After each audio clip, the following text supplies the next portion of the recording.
Kia ora and welcome to One Ancestor at a Time live stream for Friday the 23rd of January 2026.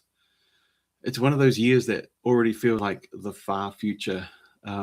Yeah, it was so crazy. Growing up in the 80s as a kid, the year 2000 seemed like the distant future, let alone 2026. Anyway, how's your year going? How are you doing? Good to see you.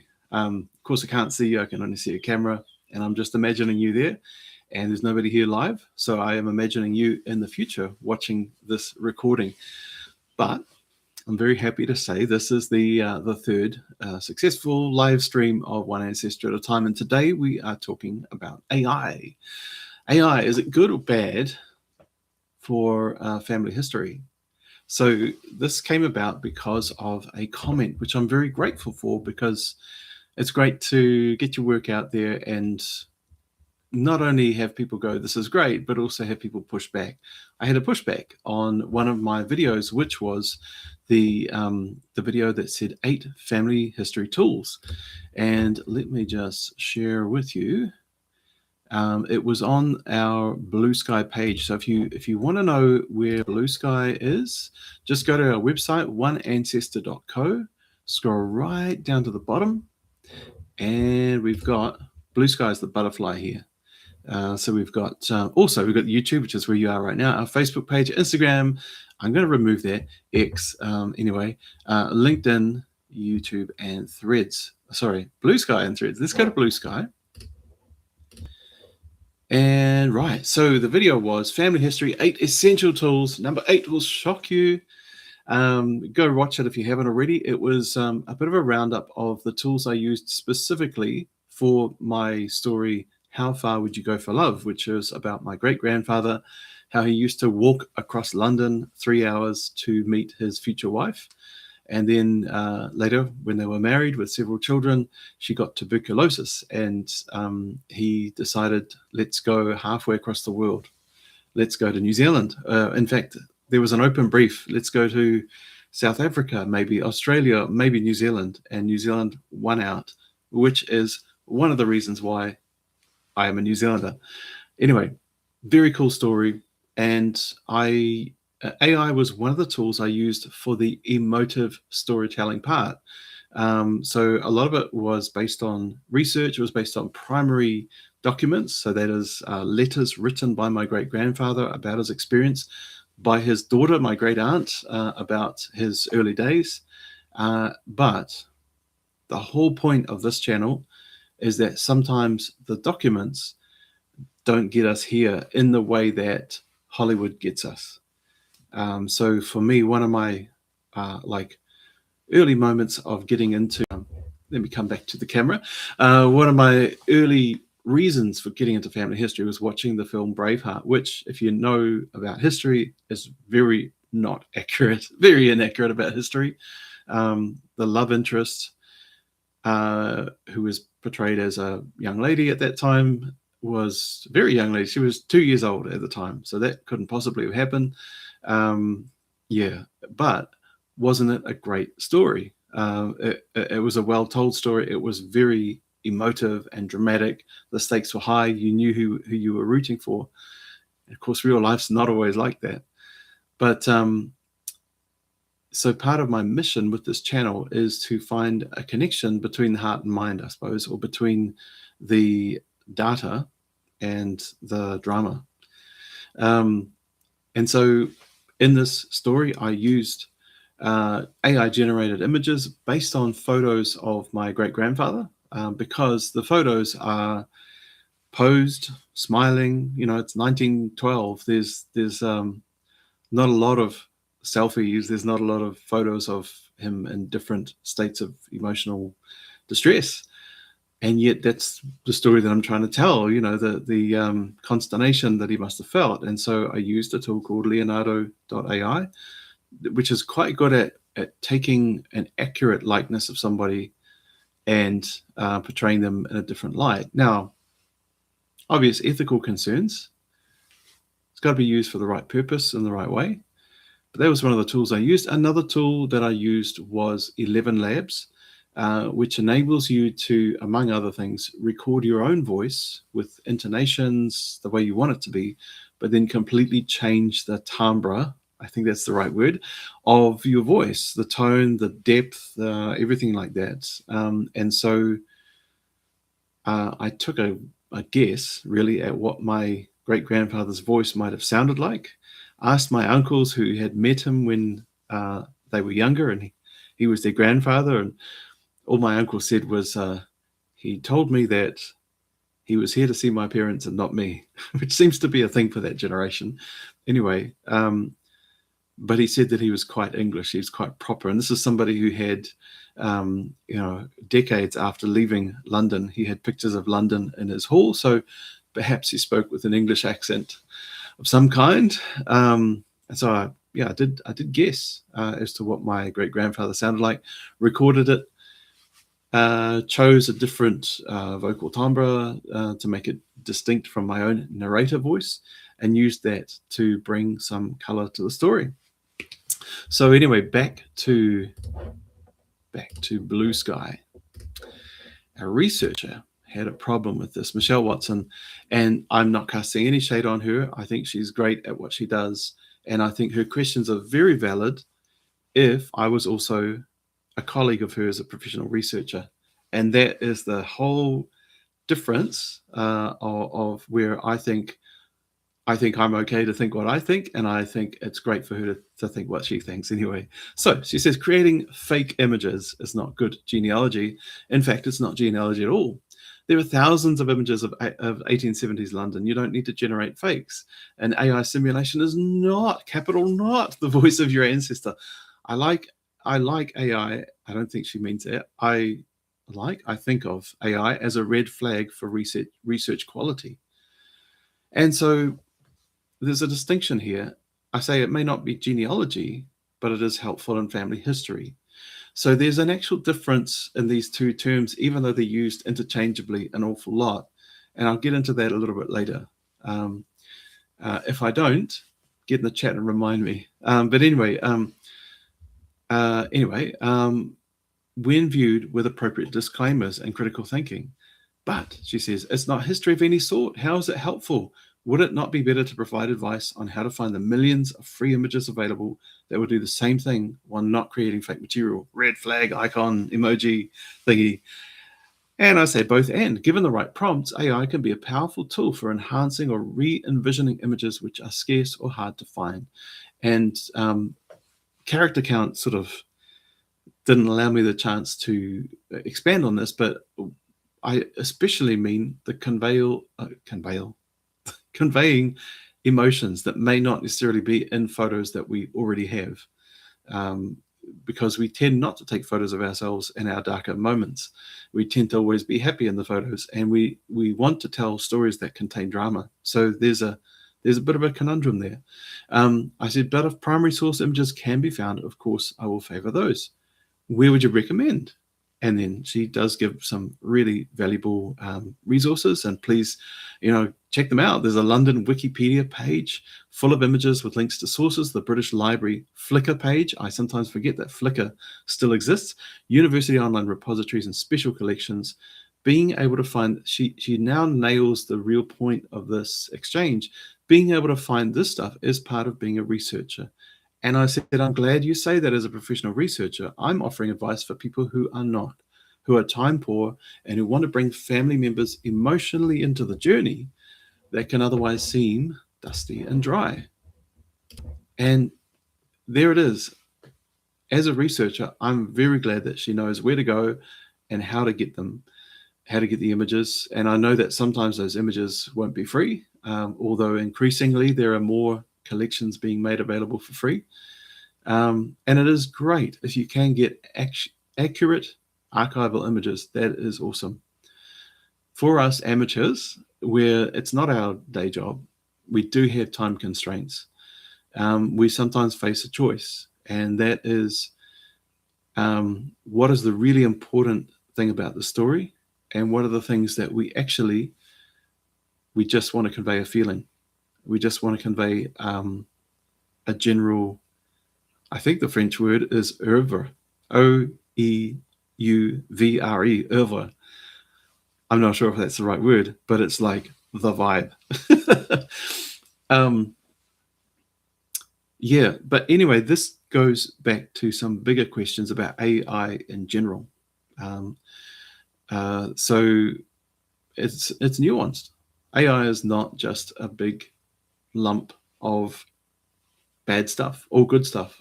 It's a selection of tools. It's not even just a tool. It's many tools. And I've been here before in terms of new things that are emerging and are very easy to perceive wholly as a threat from afar. Social media was one of those things. Around 20 years ago, yes, 20 years ago this year, actually, I was one of the early adopters of what came to be known as social media.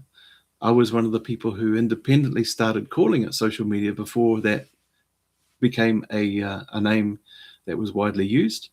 And in 2011, I remember being in a meeting with an experienced marketing professional who was saying social media's only been around since 2008. And I remember looking at my wife and going, golly, we've been running a social media consultancy since 2006. So one of the things that I faced was people assuming that we were boosters of this new technology. We were just enthusiasts and not aware of the risks. I've got to say, we weren't aware of the magnitude of the risks and did not imagine that a US president would be one of those risks. That was not in our wheelhouse. But we did know that there were other potential for risks because there's human beings involved. Where there's human beings, there's greed, there's avarice, there's deceit, there's game playing, and that's sad. And social media has also been a source of great good, and it's one of the conundrums that we live with in our day and age. So yesterday, to digress, yesterday I met my cousin, who we haven't met for more than 40 years, probably nearly 50 years. Now I'm only 50, so I say nearly 50. I was like 2 years old when we last were in the same room together. But for the last, I actually don't know how many years, we've been connected on Facebook. We've had a few chats and we've seen each other's posts, so that when we did catch up, we had a lot of backstory that we already knew, and our conversation was absolutely beautiful. It was so lovely. That was Facebook fulfilling its stated purpose of being the place where everyone can connect, and a different kind of being in touch that just wasn't possible beforehand. So social media is good and bad. It's a bit like the Stevie Wonder and Paul McCartney song. There is good and bad in all of us. Learn to love, learn to give each other what we need to survive together, alive anyway. So that's social media. Similarly, in about 2010, we started to work in the China space, helping to prepare Western organizations to sell and market into China.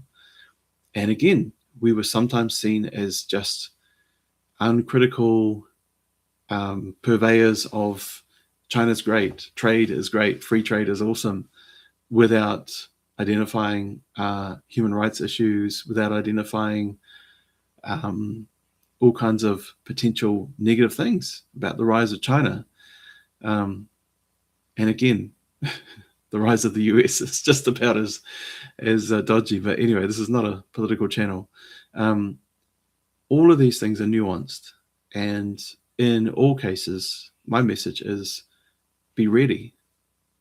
Arm yourself with knowledge, because yes, there are risks, there are opportunities, and let's get upskilled on those things. Let's go into these things with our eyes open. So when we come to family history research and AI, how, what, why, what's the bad way to do it? Let's start with the bad way to do it. The bad way to do anything with AI is to just ask questions that are too simple and expect AI to do all the work. It is very powerful, but the more you participate, it's a bit like the gym. There's no use paying for a gym membership and then not exercising. It doesn't do anything for you. It's a little bit like that with AI. It can sit there and be very smart and have lots of knowledge, but unless you are asking it questions and the right kind of questions, then you're not getting much value out of it, and you're likely to get inaccurate information. So the different kind of things that you can do with. So interestingly, I wasn't even talking about AI for the research side of family history. I was talking about it for the storytelling side in my video. But having said that, AI has come a long way since even when I did that video, which was the beginning of last year, I think, if not longer ago, perhaps. No, actually, it was more like 18 months ago that I did that video. So AI has come leaps and bounds. And it's one of the ways that it's improved is it is a lot easier to stop it hallucinating. AI hallucinations are wild. In the very early days, court cases were being presented with briefs that referred to cases that didn't exist. They'd been entirely fabricated. Academic treatises are quoting academic papers that it would be lovely if they existed, but they didn't. That was one of the really early challenges of generative AI, that it was generating too much. It was generating things that didn't actually exist. There are ways around that. And a lot of it is really simple, simply telling and adding to your prompt, just give me facts that you can refer to. You can give me a link to where I can find them. That's a really helpful thing to do. Just as if you were dealing with a researcher, you would ask for receipts, you would ask for sources, because it's true. AI is built to please us. It's built to tell us what we want to hear.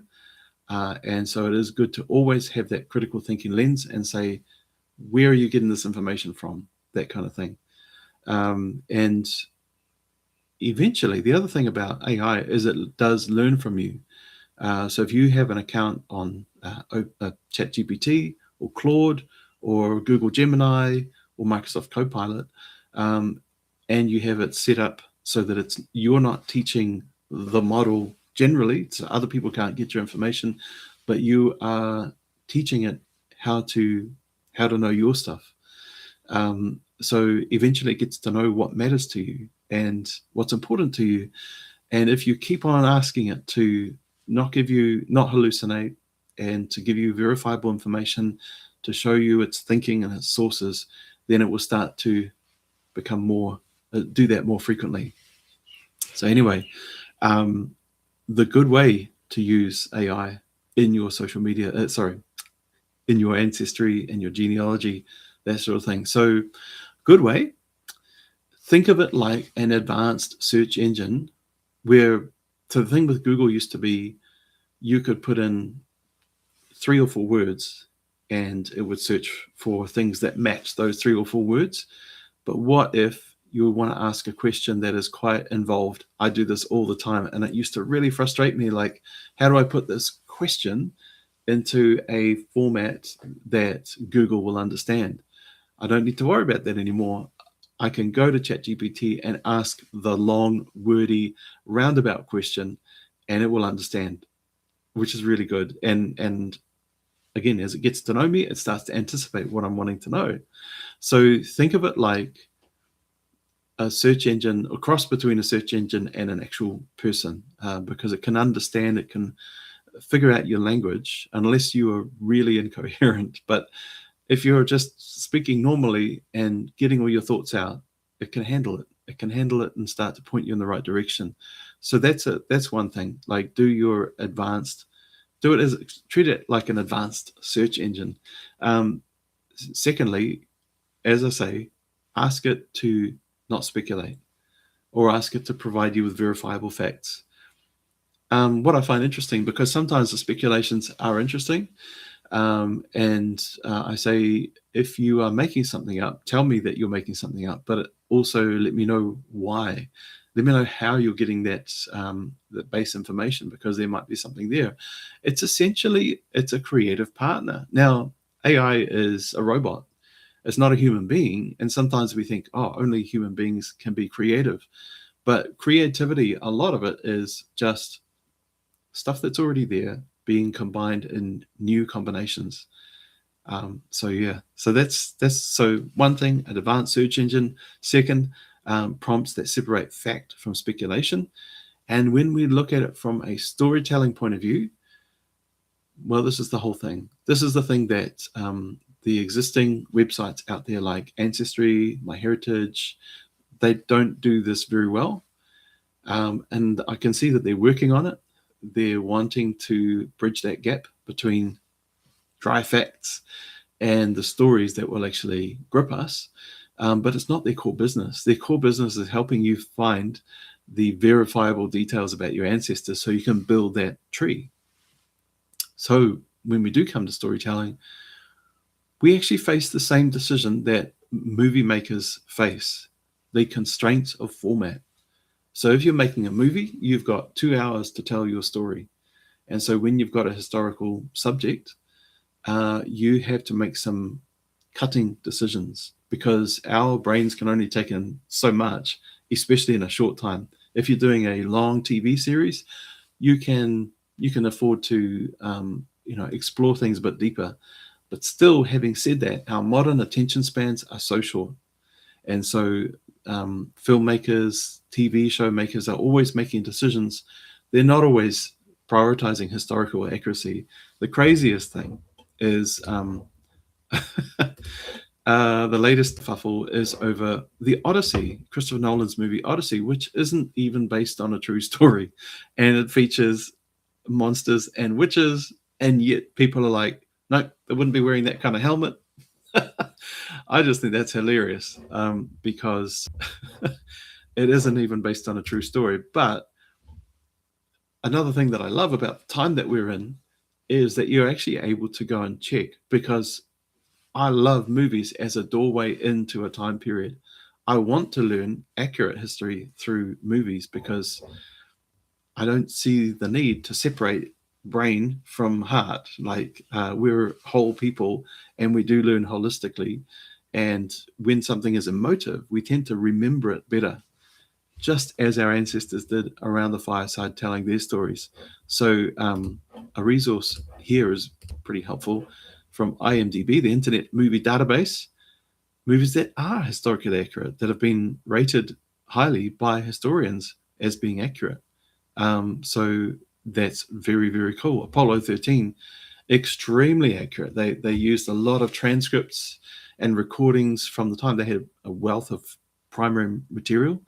And the story is inherently dramatic. Having said that, they did invent some things, and in commentaries they're quite clear about it. So Houston, we have a problem is not an exact catchphrase of what happened in 1972, but it sounds good for the movie. It was actually Houston, we've had a problem. It just wasn't as dramatic, but definitely powerful. So when we are telling our family story, we do face these similar kind of decisions. How do I find the parts of my story that are the most exciting and the most important? And then, so format constraint. So for me, I was making a video about my great-grandfather, and I didn't want to do that thing that documentary filmmakers do sometimes, is that they reuse the same one photo over and over and over again. Yes, it's accurate. Yes, it's also boring. So instead, I wanted to tell the story of how this young boy felt losing his mother. Obviously, in the late 1870s, there's no photos of the boy and his mother dying. Who would think to take a photo at that time? And yet that is where you want to be. You want to be in that room to experience what does that feel like? How does that put such a fire in his soul to see, to want to see health, to hate the conditions that took his mother away, and how to then convey his feelings years later when his wife is diagnosed with the same illness. The very fire and passion that he must have felt. There's no way other than to hear a voice and to try to convey that through images. So I had to make a decision. And when we tell our family stories, we do have to make these decisions. Now, the way that I think of it is that you always have all of the boring stuff available. You have it as indexes, you have it as appendixes, because those things are interesting and they do often yield further information, but you don't lead with them. I was talking with one gentleman who was preparing a book of his family history, and he began with the ship passenger list of the ship that brought his family out to New Zealand. It's vital information. It's potentially very interesting information once you know who your characters are and what their motivation is. As a place to start, it's not a good place to start. We need to start with motivation. We need to start by dropping the cat into the goldfish bowl, straight in. Then that gets our attention. Then we want to find out the details. So just as movie makers are struggling with what do we prioritize, and ultimately they've got to decide, we've got to decide in the way that we tell our family stories as well. If you can get historically accurate footage, that's great. That's great. If you can't, it's not the end of the story. That's the thing, is that you can put things together and encourage AI, generative AI, to create images that are based on real facts, real time periods, real locations. Because, yeah, the closer you can get to accuracy, the better. So, yeah. So for me, when I was putting together that video, how far would you go for love? Important things were the dates, although I didn't make a big deal of them. They were just the frame in which the whole story happened. Verbatim quotes from letters, absolutely essential. And please note, that doesn't mean they're accurate. We are people, we're human beings. We see things through our own filters. And so that is one subjective person's experience. But it's what we've got. And it stays the same. It persists over time. So that's the great thing about written things, is they tend not to change. Most of all was the emotion, because we may not all have lost somebody, but we can imagine what that's like. Whereas we have not been to 1870s London. We haven't lived in a cellar flat. We haven't had tuberculosis or had a family member with tuberculosis, hopefully. So those things were key to the story. Other things, less crucial. It didn't matter the exact street address, what the house looked like. Now, if I had time and resource and access, I would love to actually find the picture of the exact house. That would be great. But in the time that I had given myself, because this is a hobby, this is not a business, it's not a livelihood, as it is for a professional researcher, I had to satisfice. When you're satisfied and you're sufficing, you're making do, I had to satisfy with, okay, let me get some images that provide the feel of London. Having said that, a lot of things have improved since 18 months ago. And so if I was doing it again, I might well have a look at those Wikipedia pages or Flickr pages. Anyway, what's important as well is to know that the time we're in, we are all storytellers, we're all story sharers, and we're all story creators. We all have the tools, and we can learn how to use them. It's different from the days where only somebody with a lot of money could publish a family history book. And speaking with people who've helped people in this way, there's a lot of argument about the story, the final story. I believe that we're in the age of multi-stories, and anyone can actually do this. So it matters less about, oh, you're putting forward the story like this, because the power is more evenly distributed. We all have the power to tell our own side of the story. Yes, it takes time. It does take a bit of money, but it's not so far out of reach as it ever used to be. Speaking with the fellow genealogists in the New Zealand Society of Genealogists, some people talk to me about what it was like 30 years ago. You had to travel. You had to go to libraries. If you had English ancestry, you had to go to Britain, to the British Library or the British Museum or whatever kind of archive. Now all those things are scanned.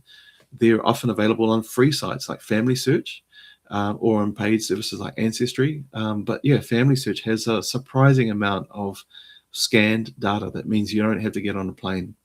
You don't have to go all the way over the other side of the world. Also, it's a negotiation. We're always negotiating with the truth.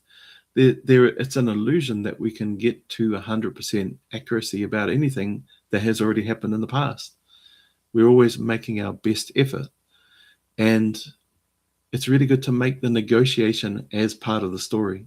So I always say there's two stories about family history. There's the family story, and then there's the story of how you found the information. And yep, their second story may not be that interesting to some, but it's really good that you make it available, just like I'm doing with these videos, to surface these issues, to let people question.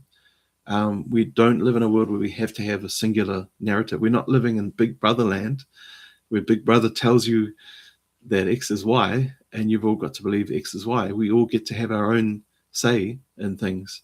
And so that's a different time that we're in right now.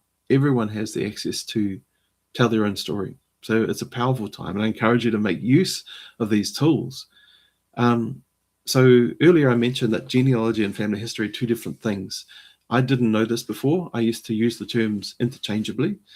And then I joined the New Zealand Society of Genealogists, first as a member and last year as a board member. And I have been learning so much. I've always been interested in family history. And yeah, I've been catching up on the technical side of things. There are certain rules about genealogy. Genealogy is specifically who you are genetically related to. And so one of our board members, whose dad is a farmer, said, I can tell you the genealogy of my herd of cows, but I can't tell you their family history. And so the genealogy is this person gave birth to this person, gave birth to this person. That's all.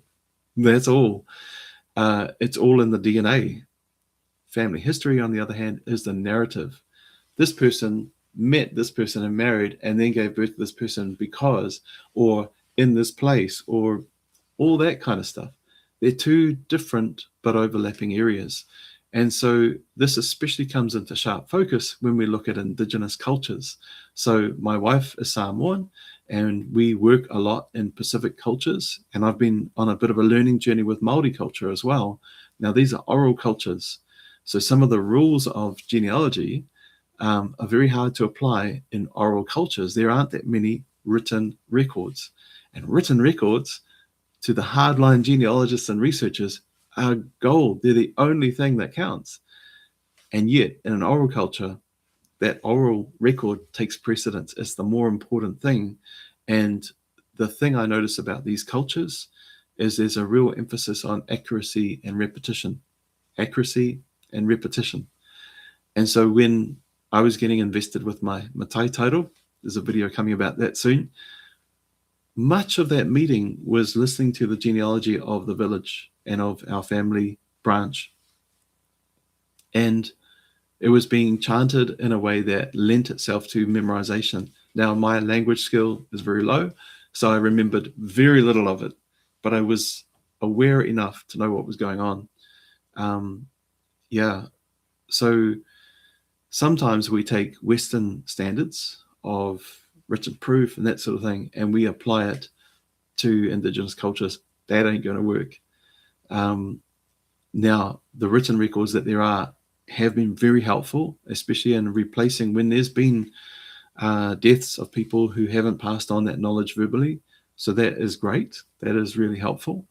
But it's really important to have an open mind about family history versus genealogy, because also family history includes the people we're not DNA related to. That could be literally people who've been adopted in between families. So in Samoan families, there's a very common practice of a nephew being adopted as a son, that sort of thing. I think that's true in Māori families as well. I'm not sure. So that there is a commonality, maybe 2 generations back, and there is a bigger sense of what a family is. We get hung up on nuclear families because that's what we've been raised in the 20th century, but that's not necessarily the way that most of the world has run over thousands of years. So where am I going with this? Well, there are some things that really require detailed written research. There are some things that those standards cannot be applied to. And then there's storytelling generally. So if I had to sum this whole video up, I'd say it's complicated. Now I just want to share another resource with you, and that is called, share this with you. It is called Genia GPT, and thanks to my teammates from the Waitakere branch of the New Zealand Society of Genealogists for recommending this. Now I've got to admit, I haven't tried this out yet, but so you can take ChatGPT and you can program it with custom parameters. Steve Little, whose LinkedIn is linked here, he's quite a legend in this AI space. He has created this open source available Genia GPT, which is programmed with the rules of genetic genealogy. So it's not going to hallucinate. It's not going to give you generic advice. It will give you very specific genealogy advice. So I really recommend that you check this out if you want to explore using AI in a responsible and an ethical way to assist you with your AI. I'd love to hear what you experience with it. So yeah, thanks. That was today's big controversy, AI or not AI. I'd love to hear your experiences and thoughts. Thank you for watching. I'll be back next week with some more insights about telling our family history. So thank you, and enjoy learning history one ancestor at a time. Ka kite anō.